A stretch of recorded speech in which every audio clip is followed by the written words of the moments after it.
Welcome to Augusta Only Podcast. Today, this is the first time episode returning to the podcast on this Saturday. We'll be talking about Vince McMahon selling WWE to Saudi Arabia, Stephanie resigned, WWE turned upside down, and a lot more to come right here on this podcast. Let's go on with the Raw recap show. Let's get to it right about now. And my co-host partner, my guest, he will come later on. I promise you, let's get to it. Alright, we got the Raw recap. Kevin Owens versus Baron Corbin. Owens came out at the top of the show. He began to talk about how he'll face Roman Reigns at Royal Rumble. Interrupted by JBL. Also, immediately, this led to Baron Corbin coming out to take out KO in a match. The poker aficionado took control early, but Owens is rarely one of his opponents keep on their hand for a long. Mention made Corbin hit his shoulder into the ring post for the show cut the break. While honestly this match had good energy, lacked any major mistakes, it felt to me very painted by the numbers. Nothing about really stood out as memorable. It was filler, but it was not that bad filler. So, KO was able to score a win, but the celebration was cut for short when the Bloodline tapped on the red sign. The Usos Solo Sikoa may have gotten a jump on him. Owens grabbed the chair, beating him anyway to be the last man standing in the ring. That was pretty much you go for the segment. Alright, it's Bayley versus Mia Yim. Bayley was out first with Dakota Kai, Io Sky by her side, taking on the OC's newest members. Maya, Michin, Yim. What the fuck is Michin? Like a bitch or something? Anyway, the Royal Rumble ended up sending their damage control teammates away so he could have the night off.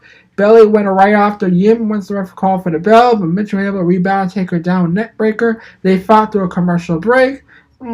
We returned to see Yim on the defense, beginning to make a comeback with further strikes. The match started out unwell enough, but ended up being a bit clunky in the second half. Bayley scored a win by using the ropes for leverage when she went for pin.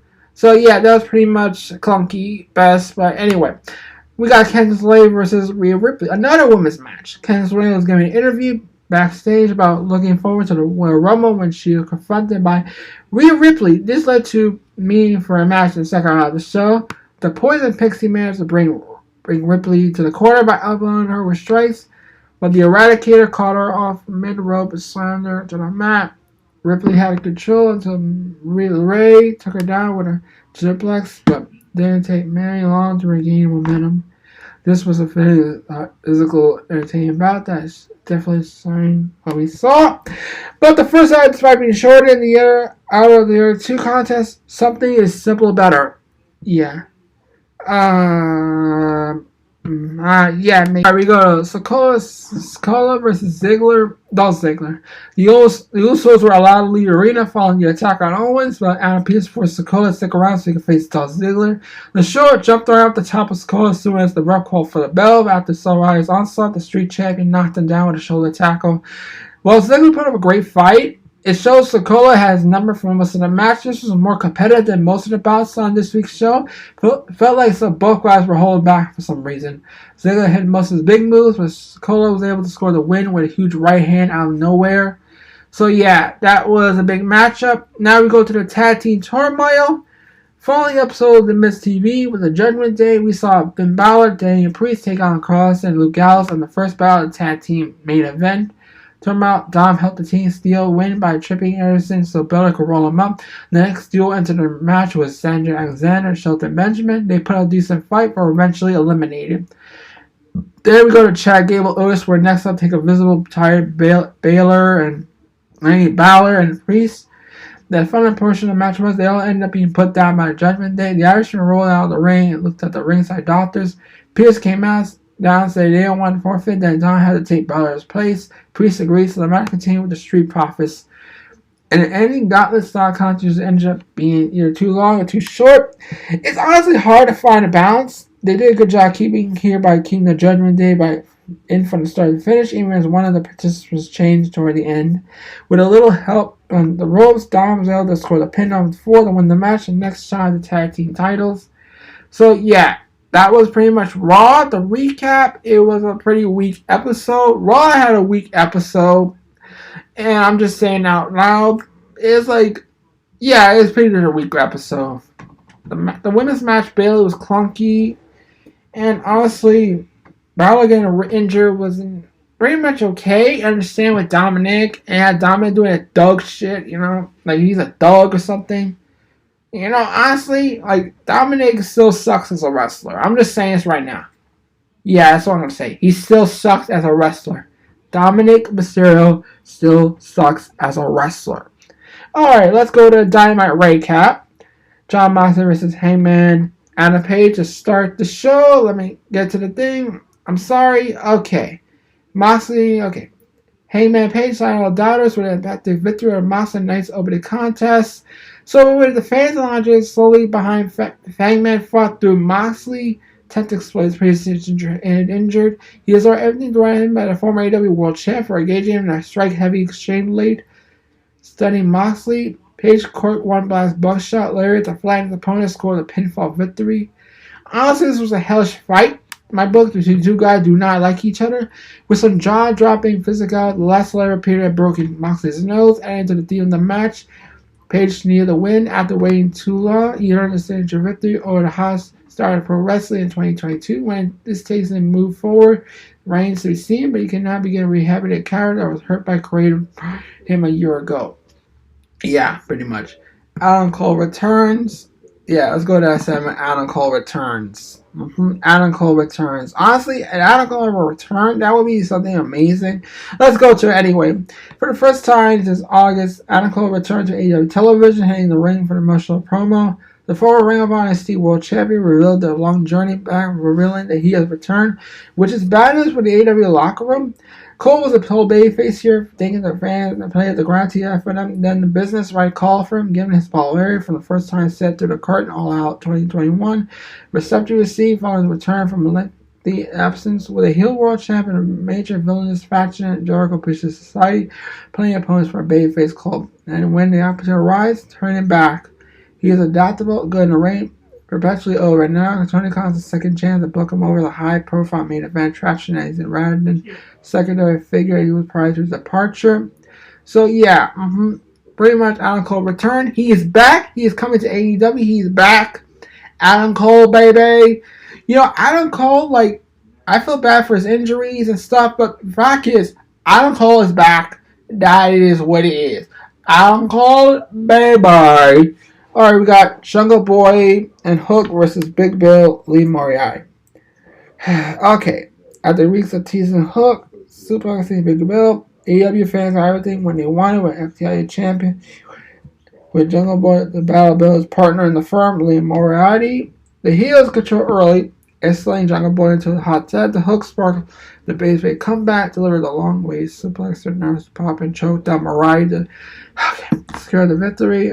Unoffensive match. It was really about one spot, but Bill bumped huge for his opponent. Then struggling with official expressions. This will probably be visited, at least Hook Jungle Boy team will be, but it would hardly be a bad thing when it's done. Yeah, man, it really is part of the other team at this point. So yeah, that was pretty much a tag team match. Jungle Boy Hook got their revenge against Big Bill and Lee Moriarty. Lee Moriarty tapped out. Big Bill still looks strong. He's big and tall. Let's go. Alright, next match. On to it. For that, what I think about Jungle with Hook as a team. Like Jungle Hook is a good team name, I know it's like a throw together team, but still, it's basically be a good team if you think about it. Like, what if Jungle Hook face the Young Bucks for the tag belts? Like, what if Jungle Hook faces the Hardys? Jeff Hardy's on trials, that's a maybe. Maybe Jungle Hook versus Lucha Bros. Jungle Hook versus House of Black. Jungle Hook. How about for a wild card? Jungle Hook versus the Usos, like a Forbidden Door kind of story. Or how about Jungle Hook versus the Gorillas of Destiny? You know what I'm saying? Jungle Hook is sweet and fine. Like dandy. So let's go to... Alright, next match is Bryan Danielson versus Konosuke Takeshita. Bryan Danielson and Konosuke Takeshita were scheduled for a show-stealing one-on-one encounter, saying not Dynamite. But NJ cannot stop, so ejecting early with a pre-match promo. Danielson ultimately interrupted AEW World Champ, proceeded to take fight to Ishida. When Stu were a brilliant wrestling bout was silently put over the intense motivation of prospect number one contender, Tennessee, and the resilience of a young opponent, you know what I'm saying? The American Dragon shook off a period of potential serious knee injury, stopped away at Takeshita, but submitted him to the Regal stretch. It's a nice ode to the mentor and the man in the center feud with MJF. The expectation of this match was lovely due to the quality of Dance and Takashi's work and the live up to them. This was hard hitting, featured some great sequences, reversal en route to the finish. Saw the right guy go over, not without effect to establish his opponent at the start of the future. If Dance is like to go consistently producing bangers like this, the road to a showdown with AJ is going to be a worrying one for AEW fans. So, pretty much we're going to have future Bryan Danielson versus MJF at Revolution. It'll be an Iron Man match, so it's happy Iron Man rules applied. So, pretty much Iron Man rules, and it makes sense. So, we got Saraya and Tony Starr versus Britt Baker and Jamie Hayter. Alleged Mercedes Moe bullshit. Let's get to that. Hikaru took a subject to the man Tony Stark best was the world last week ago, and her presence in the ringside led to the downfall of her associates. Late in the wild, highly competitive match, she just slid her trademark kendo stick to a square circle, only for Britt Baker to use it on Storm to prevent it for her and AEW Women's World Champion Jamie Hayter.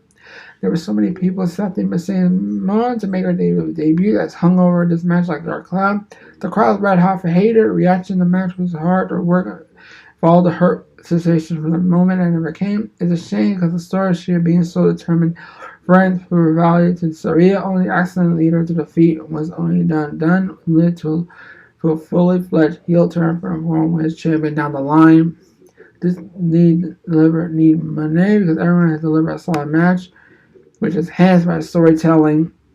So it's basically we don't need money. It sucks. Money will come. It will happen, so give it time. So later on. Okay, Joe appreciates the side segment. So we're only a few days of 2023. Ray had a candidate for the worst promo segment of the year. We agree. The JS were bagatoshless and celebratory as they took to the square circle for promo segment.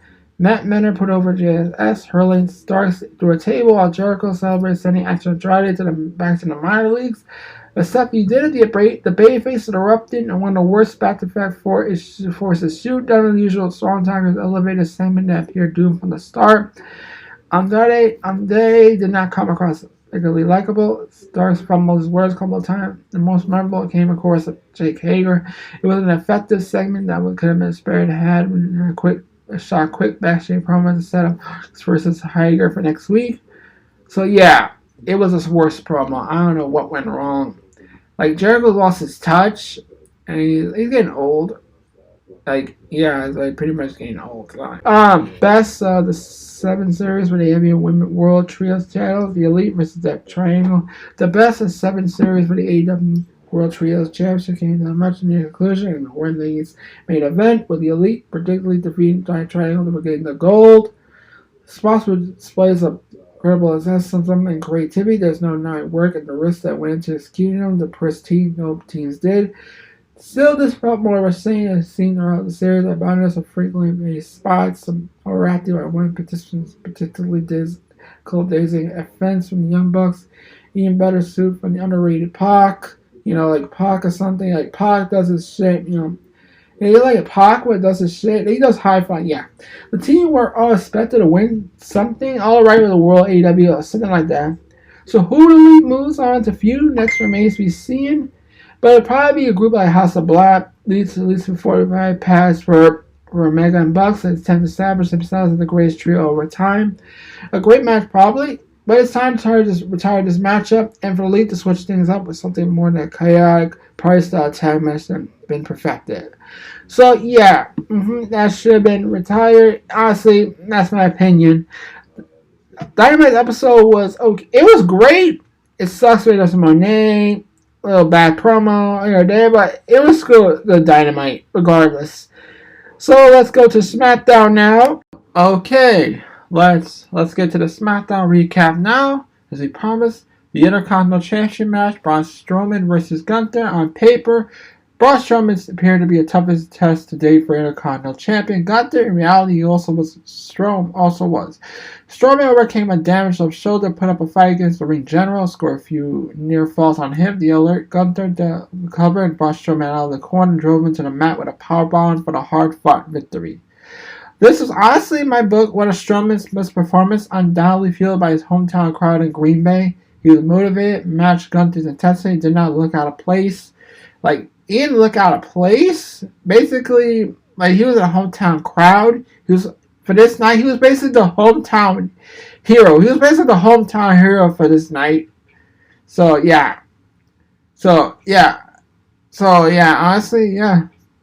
And like him or not, honestly, he was excellent here. It shows a flash of Strowman that wins fans over back in 2017. I'm thinking he was the face of the WWE's future. While Gunther continued his hot streak, adding another banger of a match while cementing himself as one of the top in-ring performers of his generation.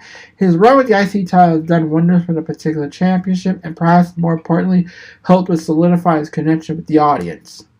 So yeah, So, alright, next, Karrion Kross puts Rey Mysterio to sleep. Okay, Rey Mysterio attempts to discuss the heartache he experienced over the holidays, his ongoing rivalry with son Dominic.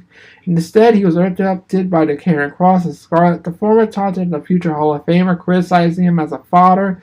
It eventually sparked a fire in Mysterio, who's attacked, but fell victim to interference by Scarlett and Kross dragged her from his new foe. This was a solid promo segment, and it established Kross as the new big bad for Mysterio to overcome, while putting other feud Dominic at the forefront, even while the second journey of wrestling around.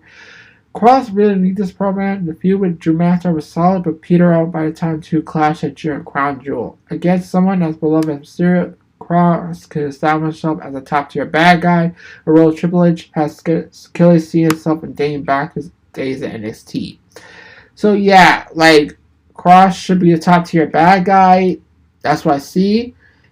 Is a attempt with Drew McIntyre didn't do so well, so I hope with Rey Mysterio he is a final chance. If not, yeah, he's mostly gonna be a jobber. So that's my opinion. Anyway, okay then, Tegan Nox versus Excel Lee. Excel Lee defeated Tegan Nox as part of a gauntlet match prior to the holidays. Despite that, Lee claimed that she was sick and tired to see others jump in her line. Friday, she looks to defeat Nox for the second week in a row. History did not repeat itself, though, as Nox overcame Lee's ferocity to score the victory. The match was not descriptive, but they can be attributed to the lack of time received. Nox looked good in her limited appearance, and she definitely needed a win. She is a super talented individual who works at NXT against Dakota Kai, spoke for herself. Lee received a mini push following her return to television, but took a step back here. So yeah, as Triple H continues to establish so creatively, one of the biggest unsolved puzzles is the SmackDown Women's division, which are the talented individuals he sees as top stars where each woman fits in. However, it figures it out relatively quick because it feels like on a treadmill from a booking perspective. So yeah, alright, Exile Lee, we don't know, but she is a top woman, and the women's submission in SmackDown is like a unsolved puzzle or something. So yeah. Bray Wyatt's promo. How far did Uncle Howdy's attack on Bray last week put the former champion? Yeah. Let's go. Alright, before that, we need to talk about Uncle Howdy. Bray and Uncle Howdy. How that fit? How do you oh yeah, that guy, Bray Wyatt's brother, Rotunda. Bo Dallas, yeah, he's playing Uncle Howdy, for those who don't know.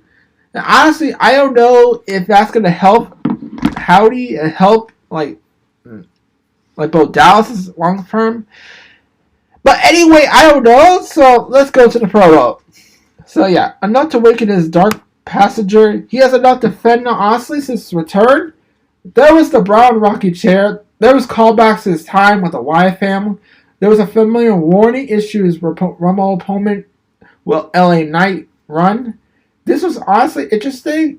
Things appear to be picking up rather quickly after weeks of segments that did little to advance the story. The Wyatt saga has ramped up things significantly, thanks in part to the emergency of Uncle Howdy, effects he had on either of the worlds. Knight is going to get swallowed up, beaten decisively at Rumble. It will be most interesting to see how Venus steps wise things as a result of Howdy's influence. So, yeah. I see at the Royal Rumble with Howdy, Bray Wyatt, Eli Knight, Eli Knight, whatever. Evolving. It was basically, like, I see at the Royal Rumble, like, Uncle Howdy, Bray, like Drake, evolving them together, evolving like you having a guy for Ring of Honor appearing to join the Wyatt family. I see this happening. So yeah. Alright, let's go to Liv Morgan versus Rachel Rodriguez. Alright, is Liv Morgan versus Rachel Rodriguez. Liv Morgan's determination to prove she can eliminate opponents and win the Royal Rumble decided to perceive the size advantage lead to her showdown with Raquel Rodriguez. The ferocious Morgan took the fight to Rodriguez and was phased by her opponents, like her larger opponents, appeared posed to splash through her table ringside. Unfortunately for Morgan, ourselves cost her as Rodriguez pulled the table, swatted her out of air, and delivered a Chego bomb for the win. Much is made out to Morgan requesting the number 1 spot in Rumble, but it's not been confirmed she had to enter the match in that number. The match was a nice advertisement for the idea of a small competitor overcoming a large opponent in that particular match. It continues Morgan's downward ascent into losing the SmackDown Women's Champion. It was nice though, it was an indication that with a creative team member knew where ultimately heading. When that may be uncertain, one thing is not. Triple H loves Rodriguez and clearly sees as a major part of the women's division's future and evidence how heavily she's been pushed. So yeah. Kevin Owens, the main event. Kevin Owens versus Sami Zayn. So Roman sent Sami Zayn to take care of Kevin Owens' problem with Friday night. Later in the match, it appeared that was exactly what he thought he would have his all-time friend. Professional enemy set up for the heel kick instead of executing for the win. He watches the Usos and skills solo hope. Gabriel beat Owens down. Qualification. Jimmy J delivered a 1D for placing on the town stage for his close splash to oblivion. The show went off the air. Zayn hesitationally joined his teammates' celebration, looking at dismay on his face. This was more extraordinary work from all involved when it became one of the best storylines WWE ever produced in years. The Usos Skolo were set by Roman Reigns, not only stuff by Owens ahead of Rumble, match title match, but also prevent Zayn from beating him. Why? Because Reigns' fragile ego has to stand on Ray Uso do something he's not sure he can do by himself. So, for the first time, Zayn looked like a man questioning his tribal chief decision. He had a win in hand. It would have meant the world to him. Why ruin it? Maybe there was a little more than a pawn. A pawn used to set Owens up for a beating. A pawn rather than a trusted ally Reigns. The more he finds out conversation and sign up for himself, Zayn might both be the biggest babyface of pro wrestling. I hope that to be. Let's make that happen. So let's make it happen, Triple H. You have one chance. But, Vince might fuck things up. We don't know with Vince, so. Yeah, that will come later in the news stories with Bernard K. Like, after this recap Rampage, I will introduce to Bernard K. Okay, we're going to the Rampage recap show now. Darby Allin versus Drew Robinson, TNT Championship. Allin and Robinson were ready in the ring when the show began, so that they could ride the action with the TNT title match. Robinson used his side to bully Allin at first, routing him, taunting him with the kind of stuff an older brother might use to breast his younger brother. The former New Japan mainstay dominated the early minutes of the match, especially when they took out the fight out of the ring, used the barricade, steel steps to inflict as much legal damage as possible.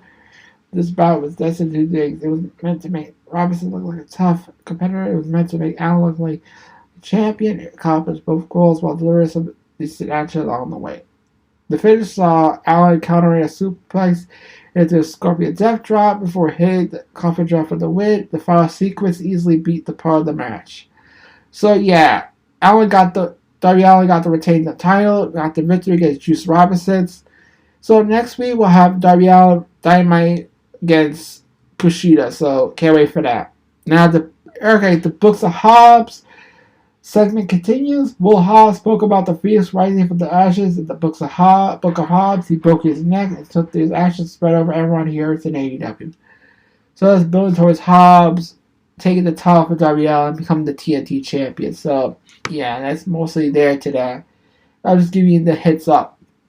The Acclaim segment, let's go there. Renee Paquette introduced the Acclaim with their star on the Hollywood Walk of Fame. Max Caster rapped about Gavin Newsom scandals, Joe Biden hiding documents, and not selling out for blood money. WWE Saudi Arabia cell reference. The Gun Sons erupted the ceremony. They claimed to be bigger stars. The other races claimed more popular. They stole daddy ass. Billy tricked the boys so the Clay could pull down their pants and Billy could shove them into wet cement. So this was a weird segment. It was a good segment regardless. Yeah. So yeah, I see the Clay versus the Guns at Revolution for the AEW World Tag Team Champions. That is I see coming out of this. So maybe I see more of it. So Miracle Affiliate segment. Let's go to there. Swerve Strickland's plans for 2023 are going to be most violent, gruesome in AEW. I can't see waiting more of it. Basically, we're going to have the mogul athletes going dominate AEW 2023. So cannot wait. You have to go through a key please. So it's important. So yeah. Eddie Kingston Ortiz was Kings of Black Throne. When Buddy Matthews isn't around, Black and King are known as Kings of Black Throne. They were in action this week against Kingston Ortiz. Ortiz went after the cage to get the match started. The big man no sold most of the offense, took him down his knees, one big shot. Kingston Ortiz was so a lot of animosity throughout the match. And King had a clear advantage. That doesn't mean Kingston Ortiz didn't put up a good fight, though. These four men were all known for being great fighters. This was a big match filled with stiff shots. They had bumps. They worked butts off to make their fun. The crowd gave them great reactions to return. Hart and Matthews ran down to the ring with chair, but Kingston cut them off. Hart pretended like Kingston was going to hit her with the chair, then caused Ortiz to get in his face. Distracted caused Black to score for the win for his team. Then we got the Jade Cargill segment now. Oh, before that, yeah, there is a situation between Ortiz and Eddie Kingston, so I don't know what's planning to go for at Revolution, so that's a big matchup. Jade Cargill segment, let's go there. Jade Cargill claimed Red Velvet, Red Velvet. She claimed Red Velvet being a bitch towards Jade Cargill, basically like that. It's basically saying that Jade Cargill, that Red Velvet is like jealous of Jade Cargill for being a bitch and turning on Jade Cargill. It's mostly like that. It's like that basically that Jade Cargill made Leah Gray a bigger star than Red Velvet could ever be. So Red Velvet is now officially out of the baddies. That is a Jade Cargill segment. It's basically Red Velvet versus Jade Cargill and next Dynamite Special or Revolution. I see it for Dynamite Special. I don't see it for the match for Revolution. I don't see it. Sorry. I'm sorry. I didn't want. Now we go to the Paul Walter Hauser segment. So Paul W. Hauser was in the ring with Renee with the Golden Pepper Grinder. That's the Golden Goblin Award. He talks about his love professional wrestling AEW. Ed Danhausen hyped himself as one of my number one merchandise seller at AEW, but wasn't given an award. He wanted to take Hauser's award. Enter Jack Jarrett, Jay Lethal, Sajay Dutt, they set up singer rap. Hauser mouthed off, so Jarrett hit him in the head with a guitar. Lethal threatened to smash Danhausen with a Golden Globe. So Orange Cassidy, the best friends, came around the scene to even the odds. The bad guys bailed. Lethal left an award. So the segment, I think, is leading to just started the feud between the best friends and Jack Jarrett and Lethal and Sajay Dutt something. That's the fear we're starting and going forward. So that's fine with us. So yeah, that's most of the feud. Alright, the main event. Anna Jay, Tay Melo versus Ruby Soho and Will Nightingale. The most bloodiest main event you ever seen. Let's go to it. Tay and Jay were able to get the past stage for Soho and Nightingale attacked them from behind to get the action going. Ruby is Willow to challenge the Dudleys with their camo pants. Soho even told her party to get the tables like just Devon used to do with Bubba Ray. This never came close to being a wrestling match. It was a fight start from finish. They used wrestling, drew blood, fought all over their ringside, with Jay and Melo having a lot to live up. It'd be a straight fight. You see, like all women were dedicated to make this full performance. They packed a lot of match in the match. It's definitely a kind of thing you need to set. So all four women put maximum effort to make this a bloody brawl. Any ECW legend we're proud of. This is basically a message, a tribute to the Dudley Boys. So mostly like that. And ECW. It's like a tribute to ECW. After hitting Destination Unknown under the pile attacks, Soho covered Melo to score the win. So honestly, if you don't like blood, then don't watch. Because if you don't like fucking blood, women bleeding and matching wrestling, then don't fucking watch wrestling. You crybabies, you like WWE.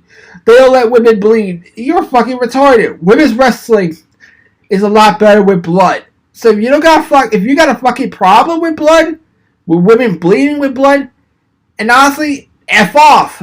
My opinion. Goodbye. Whatever.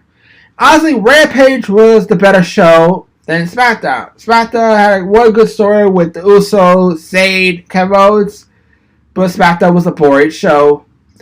But Rampage was the better of SmackDown, the better show. That's what I'm saying.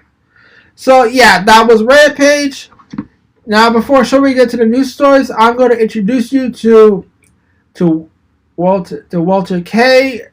Or oh yeah, I forgot his name. Walter K. Wait, what's his name again? I'm sorry, it was Bernard K. My co-host. I mistake. It's Bernard K. I'm going to introduce him right about now. Hello, hello everyone. This is my new partner Bernard K. He's with me here today.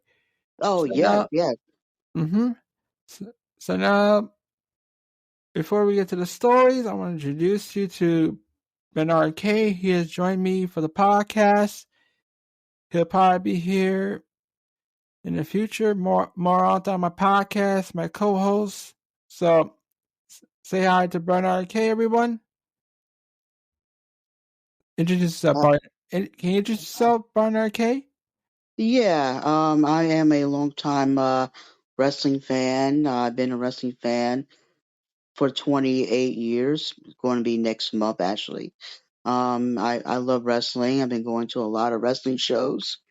I started wrestling during the Attitude, but during the Monday Night Wars, actually. Um, during Stone Cold, Shawn Michael days, Bret Hart.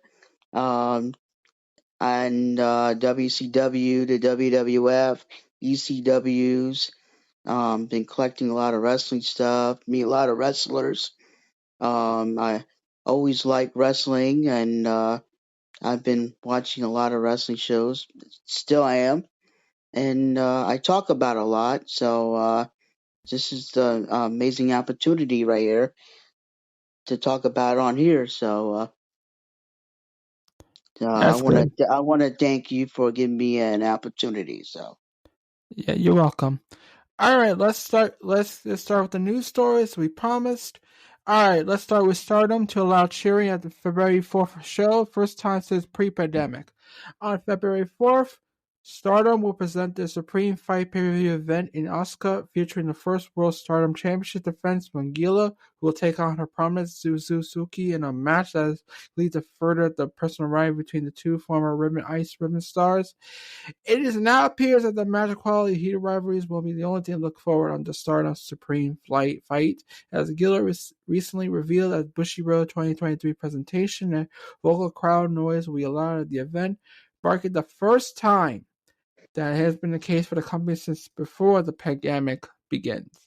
So Stardust has gone from strength to strength throughout the pandemic, delivering countless high-quality pay-per-view events, as well as considerably bolstering their roster. Thus, fans were looking forward to finding vocalizing the support for their favorite roster members at the show in Osaka, as well as the World of Stardom Championship match.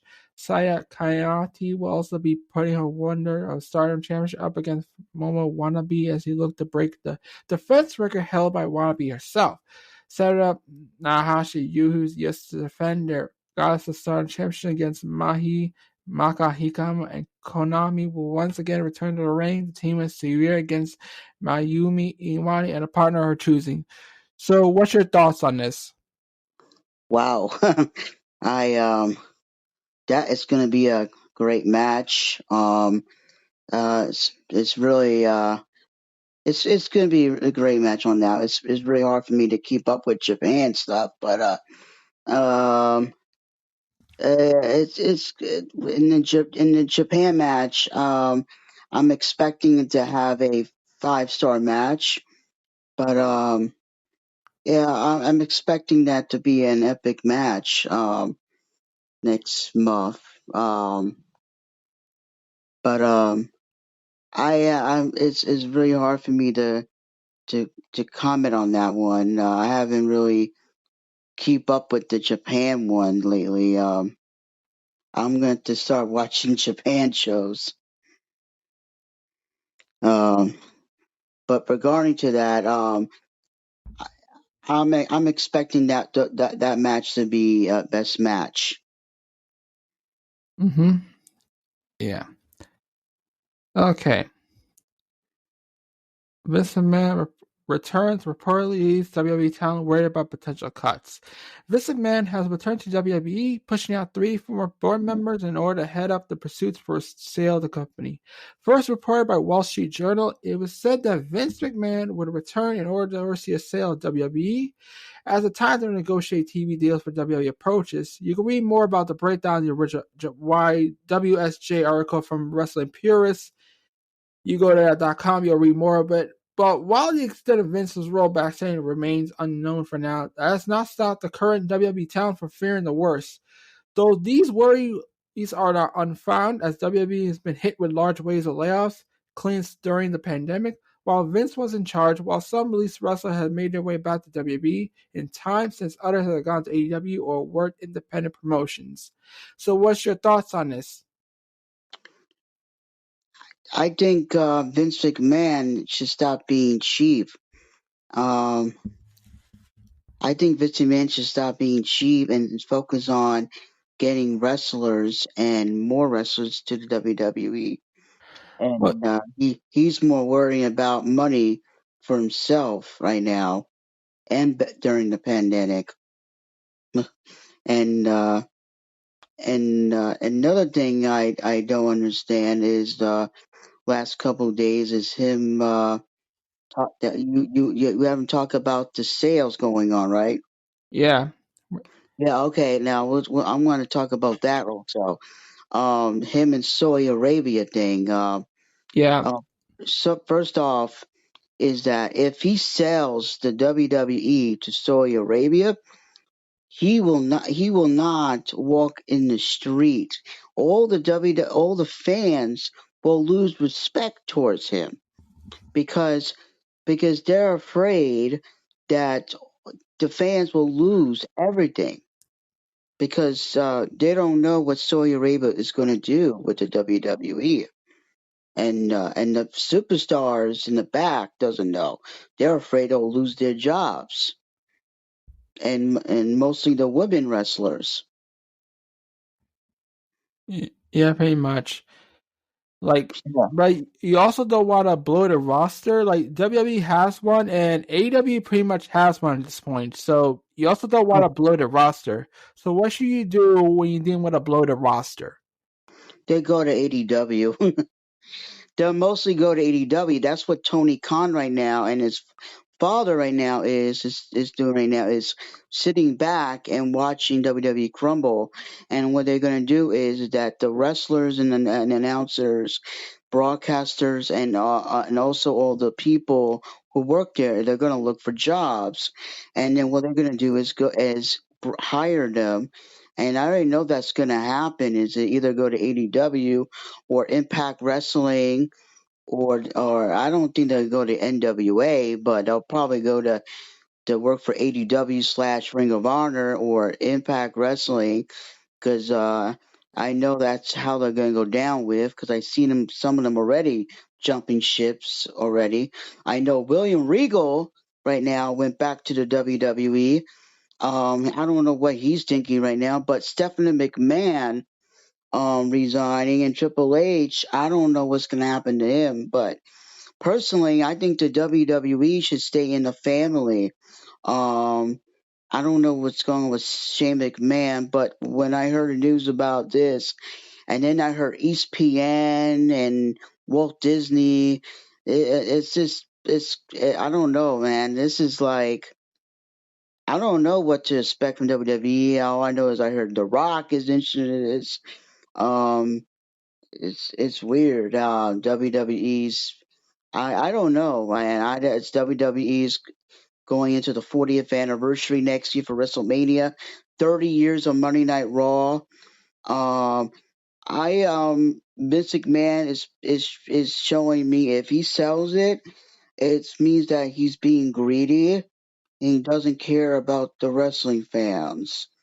And that's my opinion, but I don't know about anybody else. But I, as a wrestling fan for almost 20 years, but I've been WWF/WWE fan, so it hurts me actually. So I had went through with WCW, so WCW is one thing, but WWF/WWE, I didn't expect him to sell it. So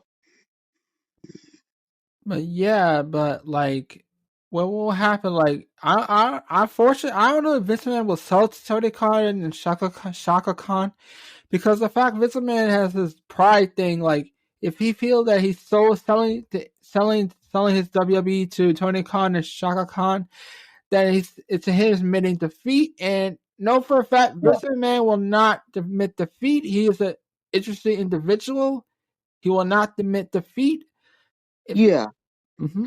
yeah, when he does that, then everybody like who he defeated in the 80s and the 90s and some in 2000 will all like laugh at him and I was expecting Triple H running the company um even more. I was Triple H was the favorite to take over the company. And, that's what was my guessing a little bit because he has more knowledge. But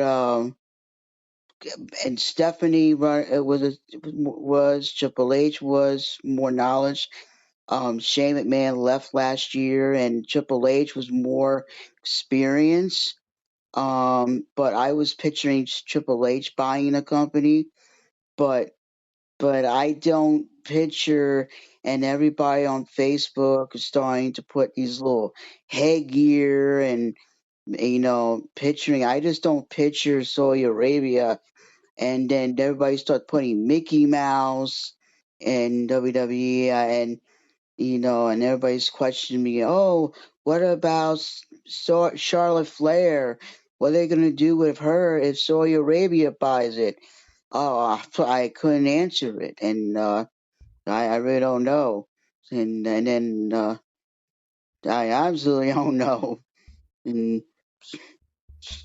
I don't know. I'm not in this boat, and then I watched ADW a couple days ago, and then I thought they were going to make fun of the WWE, but they haven't yet. So Yeah, give yeah, them a pretty much. chance. Yeah, pretty much. All right, let's go to the other notes. The update on Yeah, yeah, Chelsea Green, Matt Cardona, Kylie Ray's WWE status. Since Paul Levesque's appointment as WWE head of talent relations summer last year, the company has made a number of signings ranging from ex NXT stars Johnny Gargano, Karrion Kross, Dakota Kai, the external talent such as Dragon Lee. For interest in New Japan's Tama Tonga, Hikuleo also recently reached the rumor mill. Back in October, the WrestleVotes reported that WWE is significantly interested in bringing Chelsea Green back to the company. Report that followed up on a month later. Dave Meltzer, a Wrestling Observer newsletter, revealed their signing was being spoken about as a done deal within the company. Fightful Select did not provide an update on Chelsea Green's WWE status, reporting that she has indeed returned to the company, with her absence from TV thus explained by creative not being there just yet. Fightful, although she had popped up back up in WWE as of yet, Fightful told not only Chelsea Green signed to WWE, she has been for quite some time still awaiting creative. We've asked her to come for a personal number of times, but won't happen for obvious reasons. As noted by Fightful, Green recently shut down her OnlyFans page, and Major Pod had to limit the production of Chelsea Green merchandise her affirming her mid-WWE arrival. There was another removed WWE bound name recently is Matt Cardona, formerly as Zack Ryder. Cardona, being a real life husband of Green, has added fuel to the fire when they'll be returning as a pair. However, Fightful has confirmed that it's not officially signed as yet. So this one, Fightful. W sources have indicated us that Cardona is not signed, but we shouldn't have ruled anything out for the future. Then we got another one for Fightful updates. The status of Kylie Ray, who recently competed on an episode of Main Event as Brianna Ray. despite a recent appearance on screen for the company. The report indicates that Ray, who competed for AEW in the company's first year, is still currently a free agent. Then here's some more for Fightful. Kylie Ray had a WWE tryout, led to her appearance on WWE main event, which led to speculation she had been signed. It has been confirmed that she is now Kylie Ray still a free agent. Time will tell us whether Cardona, Ray, or end up officially signed with WWE. As far as Green is concerned, the upcoming Royal Rumble live pay-per-view event seems like an appropriate setting to reintroduce her to their women's division. As always, Fightful will aim to provide any updates on the status of Green, Cardona, Ray, or any other potential WWE signings that soon we hear. So what's your thoughts on it, Bernard K? I think it's a great idea to bring them into the WWE, and I mostly see some surprises for NXT. I'm also seeing some surprises from ADW, Dominite, and I've been seeing a lot of surprises that's joining from Japan, and it's a great opportunity from Japan wrestlers coming in to United States, because it's a great to know them better. And there's a lot of Japanese wrestlers, and there are also a lot of American wrestlers as well here, the one you just named. I love the opportunity to see new wrestlers, and including the women wrestlers. And it's time for new people. And as for Twitter page, there was a little fan page, because the WWE doesn't allow them. I think there was an issue with that one. I don't understand what's the deal with that premium page, with that one, but it's just ridiculous. I heard there was a snitch on that one. Um, Premium page, because it's not. I don't. It's her business actually. Well, if you want to own a Twitter page, that's your business. I know they had a problem with that with Twitch.tv. That you're not allowed to have Twitch.tv because you're making money off of that. Because Vince McMahon doesn't want that. But Twitter page, because you're putting a pornographics on that one. Um, and then because the former NXT Women's Champion um um got fired because they didn't like it, and because she's making way too much money on that one. Um, that's I don't that's her right. She's not violating in WWE. She was carrying NXT 2.0, and that's I've been watching the NXT. Mostly she was carrying it while the Steiner son was Rick Steiner's son was carrying it also. and they have to change the rules there a little bit. I think they're starting to get strict there. Shawn Michaels is the last thing. Well, he's the last man to start criticizing people about rules. I remember when he was a wrestler, he was breaking rules, and he didn't give a crap. He starts coming on national TV half naked, and so he fired that woman, Manny Rose. That's all I gotta say. Yeah, pretty much, yeah. Well, that's understanding. Alright, let's get to the news. AEW reportedly films angle involving Don Callis at PWG. AEW has a heavy influence on PWG annual Battle of Los Angeles tournament the past weekend or so. Past weekend to include filming some of their own content according to Dave Meltzer on the latest Wrestling Observer Radio. Kenny's old Omega's manager John Callis was in attendance on night 2 and ended up being around during the final of the tournament. Saw Seaball Mike Bell defeat AEW Konosuke Takahashi. AEW's cameras were on hand to capture all that, which appeared to be TMZ's reporters around asking Callis and questions. The Invisible Hand ended up filming an interview with Takashi when he was confused by Callis' appearance. Takashi's appearance is set for a major push AEW at some point in the future, and Callis has been appearing ringside during his matches since November last year with situation at PWG, seemingly the next part of his ongoing storyline. So it remains to be seen when which air, whether it be on AEW television shows, or streaming shows on YouTube, or just by social media. So Takashi would be an actual on Dynamite this week against Danielson. Bryan Danielson would be a must-win encounter for American Dragon. She wants to earn a shot at the AEW World Championship.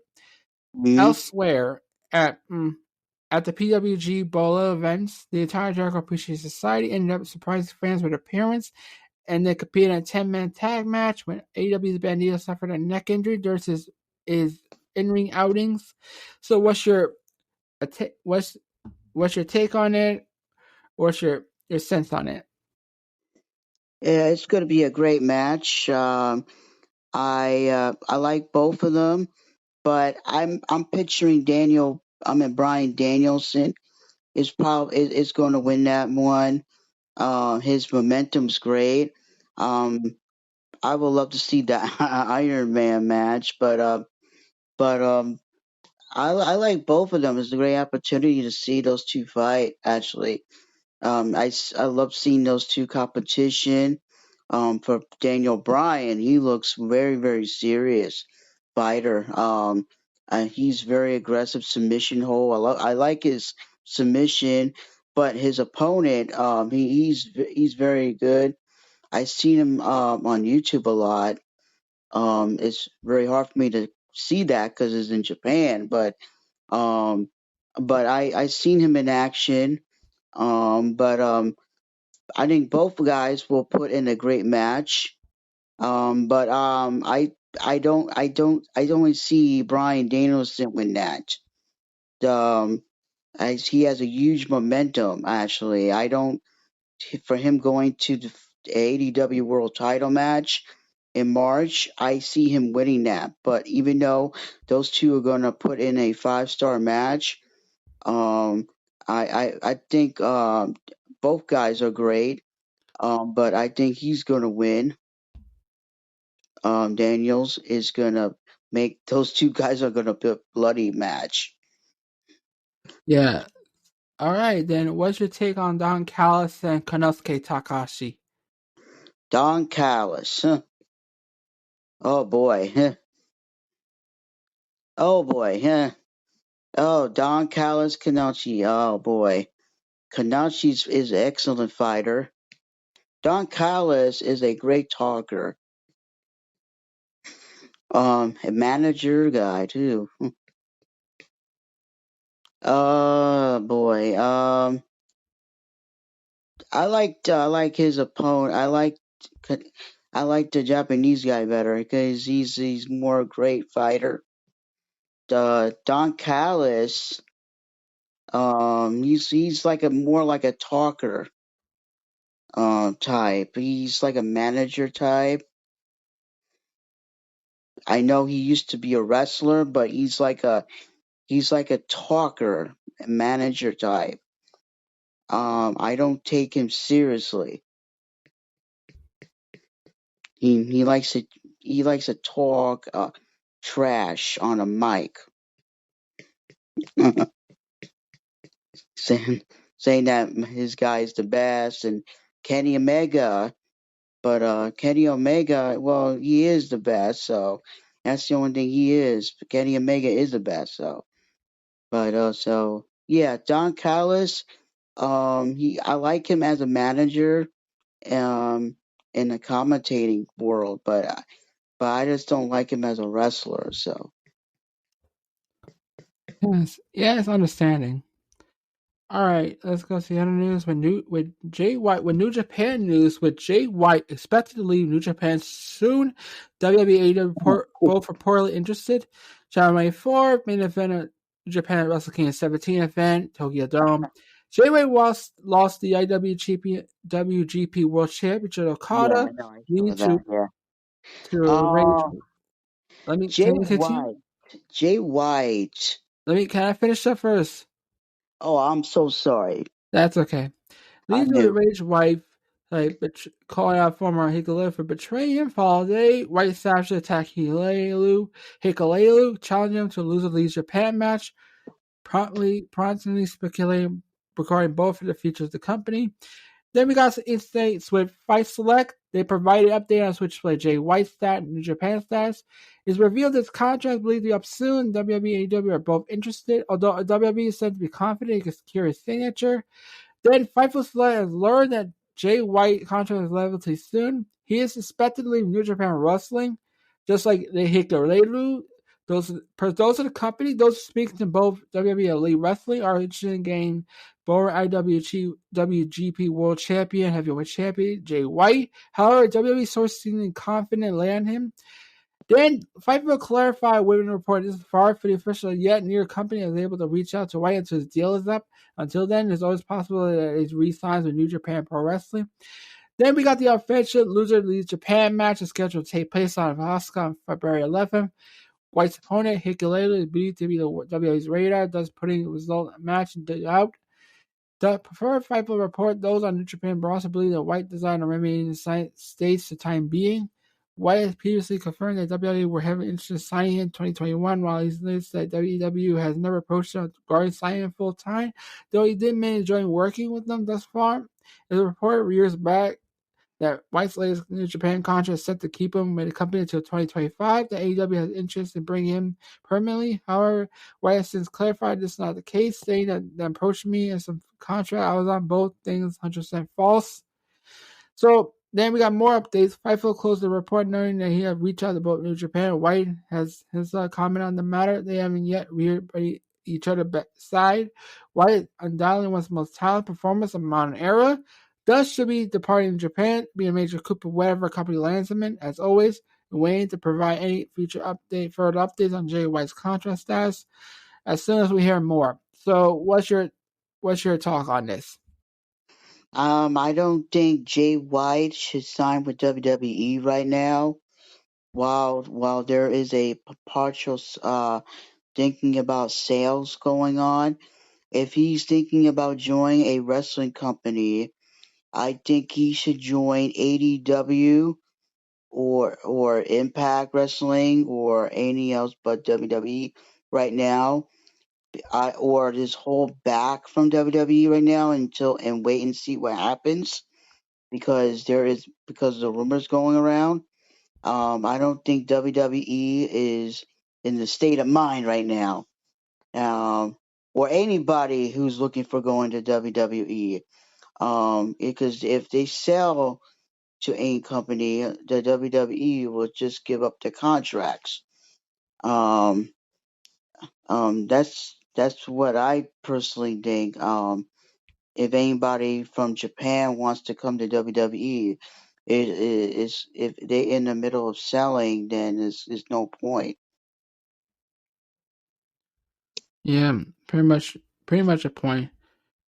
All right. Anyway, let's talk. This man Stephanie reportedly issues. Before that, Stephanie Man was decided to resign because of the fact she wasn't happy with Vincent selling to Saudi Arabia and mostly like that. So what's your talk on that? I think it sucks. I think she was pushed out because of that. She didn't want she didn't want her father to sell it or even negotiating of selling it. She and also the board voted her out, and I think she wanted to stay, but Vince McMahon had the board vote her out, and uh, and then he had the guy who's The Rock's friend stay on board, who's sided with Vince McMahon, helping him selling it, and then Triple H stayed there. Then there's a lot of rumors saying that they're gonna try to vote Triple H out probably after WrestleMania. That's gonna be really suck, but um, he's only there until after WrestleMania. Um, that's what I've been hearing, and I'm fine. Yeah, Okay. I'm laughing also because it is a joke. Triple H is a legend, and you should stay on board. And I went to the show in December. I went to SmackDown Tampa, and the show was okay. It's not bad. And all of a sudden and then all of a sudden he disband. I have no problem with the Vince McMahon, but you don't come back and decide that you're gonna take over. That's one thing, but you don't say I'm gonna sell it to Saudi Arabia. Saudi Arabia doesn't like women, and everybody knew what's gonna happen. He's gonna fire every woman in WWE because they only like men. But we already know Sami Zayn's gonna quit, Kevin Owens gonna quit, the Usos gonna quit. Majority of the roster is gonna quit. What are they gonna get left? Half the roster is gonna quit and go to end up going to ADW or elsewhere. And then what's left? Oh, I forgot.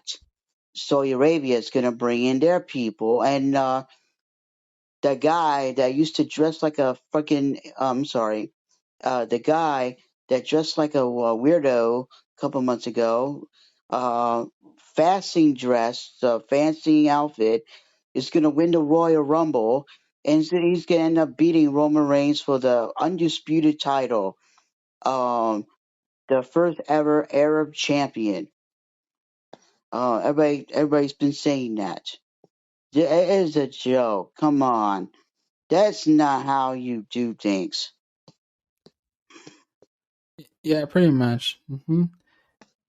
And, Just mhm. WWE, World Wrestling Entertainment, like it's gonna probably change the name of World Wrestling Arab. Yes, yes, yeah. Saudi Arabia is like controversial, so the sale will probably happen, but it's gonna be more controversial. It make AEW look good in the eyes of the wrestling fans, both hardcore and casual Oh yeah, fans. I don't. I think all the deals that Vince McMahon has, they'll probably be canceled and dropped, and all the things he has international is going to be dropped because a lot of people in international don't like or disagree with Saudi Arabia. That's what's happening in the Middle East, and that's what it's going to be like. It's going to be a major feud is going on, and that's what it's all about. And the WWE and a lot of fans going to lose, we're not going to be able to attend to the WWE events, and they're not going to be able to show WWE programming on television. It's going to be wherever channel they have over there, wherever headquarters is going to be at. And then the headquarters they just built, that's going to be opening up in March, it end up being teared down. So it's going to be pointless investment.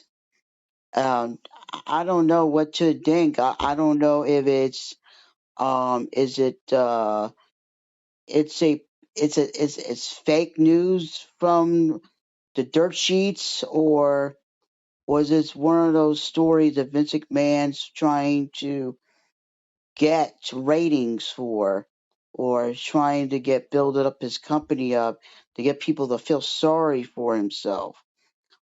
Or I don't know what's going on, but I personally don't know if it is for real, because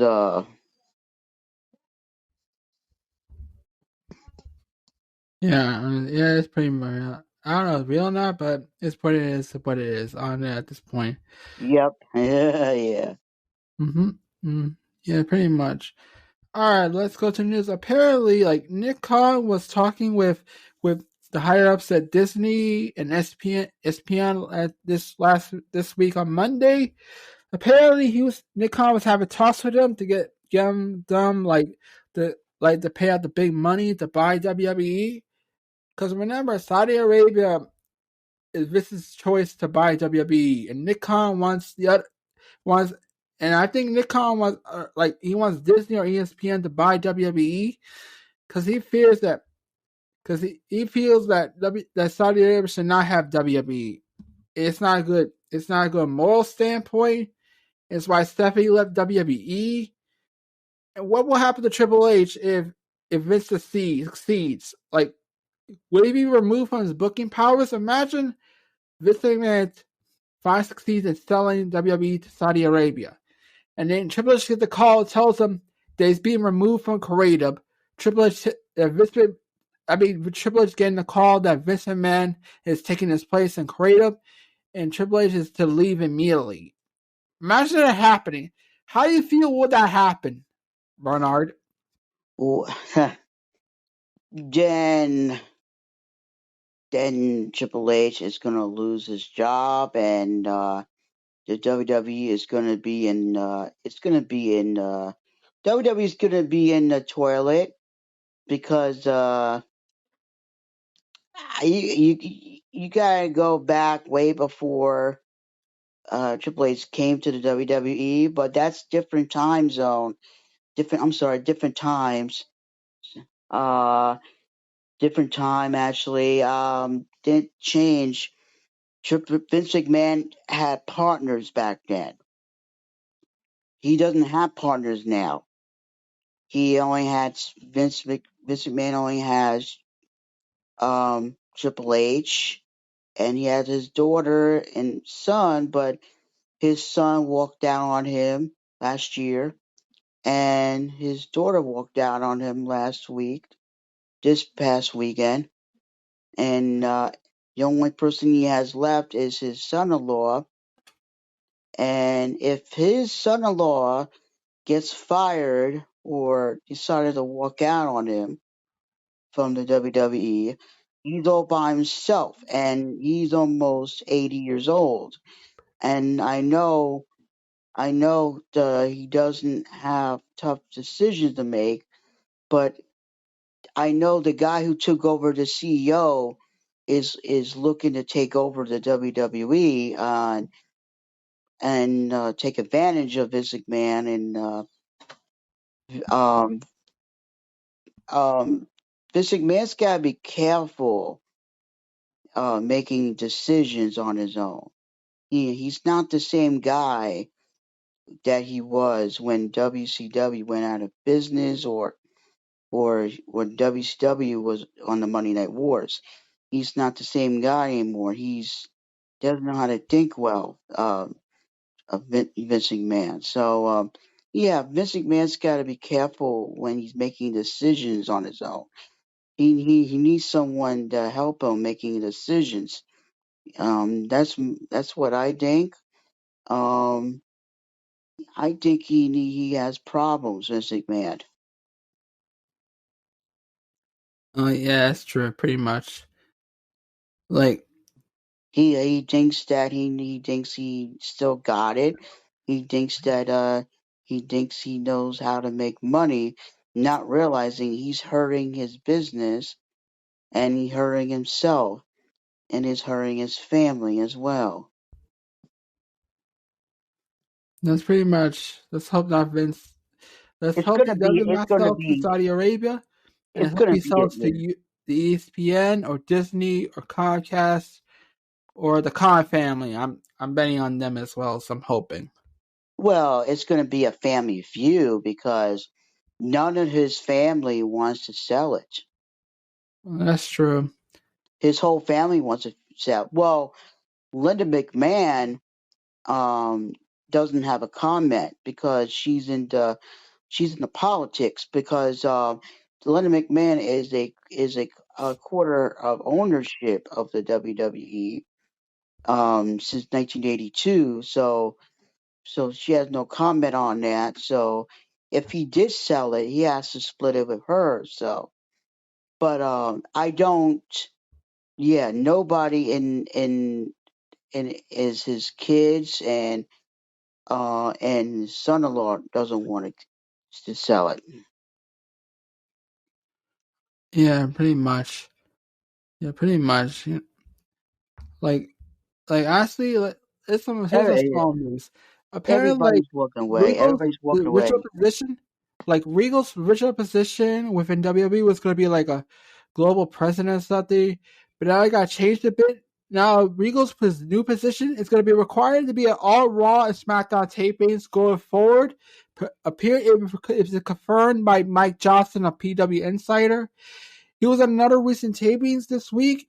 He was not at the WWE NXT this past Tuesday this week in Orlando. So what's your thoughts on it? Did Regal got screwed over the deal with WWE, or he left for more money? Um, I don't know. I don't know what Regal um what he thinks. Um, I don't know what he thinks. I don't know what he thinks at all. Um, I it depends what the deal is behind the scenes. I don't think he got screwed. Yeah, that's pretty much. Yeah, he got screwed. He probably wanted to be close to his son, but he probably Yeah, wanted to have like a 1 day wrestling week a week, like NXT every Wednesday on NXT, and probably yeah, that it. But probably the new contract's making him do well, Raw and SmackDown I tapings. don't think he got screwed. I think he trying not to be a wrestler. It's because he can't really do anything until next year. And so in 2024, it states that because what happened with ADW, he's not allowed to be on camera. So they're very limited for him. So he has to stay behind the scenes, away from the camera. So they're only giving him what they could give him. So he's probably only allowed to go on NXT, and I know he's the vice president or president of some group for WWE. I'm trying to look that up later, but I know he got promoted for some position, but already, but he just got there. But I know he's there to support his son in NXT because he was just recruited to NXT brand a couple of months ago. He but the deal was for him is that he's not allowed to be on camera until 2024. So I don't expect him to be on TV until next year. So I got to see what happens from there. Yeah. Okay. So yeah. So yeah, we all know the rumors of Shaka Khan, Tony Khan buying WWE. They try to look for another investor to fill out the money to buy WWE. So what do you think will happen if the Tony or Shaka Khan buys WWE? Would Well, they mostly likely keep it separate? If they keep it separate, what will happen? Like a super show? What the super show will be? oh Lord, oh my God. Oh boy, all day today, but he keeps saying that. I just, oh boy, how WWE gets purchased by ADW. If ADW buys WWE, that will become a national news. Um, that's I will be totally shocked. That ever happens. If ADW purchased WWE, Tony Khan and his father would have purchased ADW, Ring of Honor, and WWE. WWE would be the biggest. Um, I just don't picture WWE. But that will raise the bar of ADW if they would have purchased and bring all the superstars over to WWE, over to ADW, and but I don't think anybody wants to go to ADW. But I don't know. I just don't. It's very hard for me to think this. And Eric Bischoff doesn't believe it because Eric Bischoff doesn't like ADW, and I've been listening to Eric Bischoff, and he said that ADW is trash, and Tony Khan does not know how to run the company right, and I don't and I don't see WWE being sold to them. And if you believe this, if Tony Khan purchased WWE, I'll be shocked to see what Eric Bischoff would have say, because Eric Bischoff tried to take out WWE. For ADW to take out WWE, nobody tried to take. Eric Bischoff couldn't do it. It will make ADW look good, actually. Yeah, it's pretty much that could happen. Like Eric It Bischoff. will not happen because I don't see Tony Khan slash his daddy will throw all that money away in one company, because Vince McMahon wants billions of dollars for one company.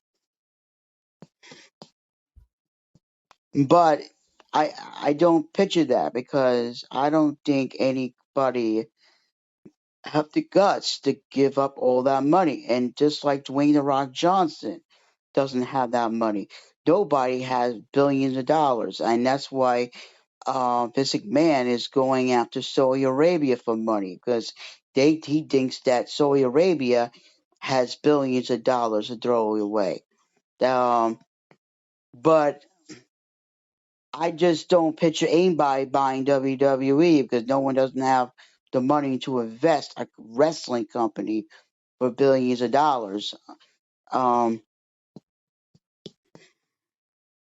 Um, it's not $1 million; it's $1 billion. You gotta be,